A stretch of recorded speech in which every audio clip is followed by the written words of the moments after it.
Hey guys, it's Bren from Kindred Acres Homestead. On this beautiful morning, the temps this whole week are going to be absolutely gorgeous in the 70s and even 80s. But the nighttime temps are still cool, and so my hot compost heap, we've got a thermometer in this way and one in the top. That one's shorter, so I have to go all the way in to reach the center of the pile with that one. And this one's a nice long one, 36 inch thermometer. So the pile is maintaining heat through the day.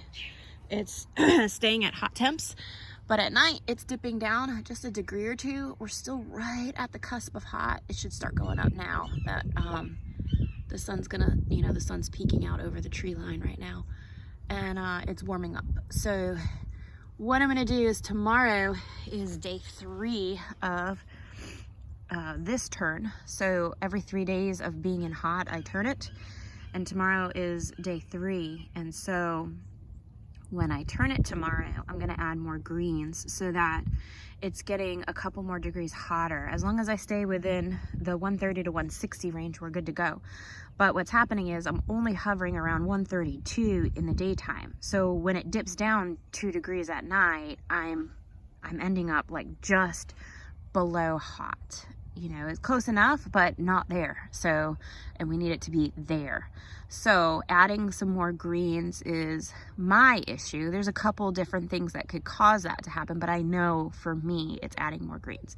So I'm gonna fix that during the turn. The next turn, we'll get it back up to temp, wait another 3 days, and so on and so forth until it's done. So it's doing great. I'm excited to have all of this compost done and ready, and we'll be able to use that on the garden. So this whoop, oh, I almost fell right in. This one is already hit hot from the top angle,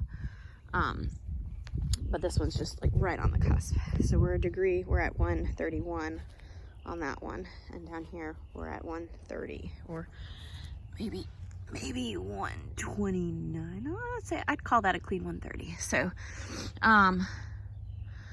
So that's the update on the hot compost heap. And the reason I'm posting so many updates is because it's been a while since I did a hot heap, and I did not do it in traditional fashion of weighing out my materials because I had the helping hands during a volunteer day. So we just put it together, guesstimating. And so I wanted to document all that I can to help people who are maybe trying this for the first time or doing it like I am, winging it, and seeing the situations that I'm running into and maybe thinking of how to correct it. So that's my situation. It's staying hot in the day, so it's hot composting, but it's dipping down at night.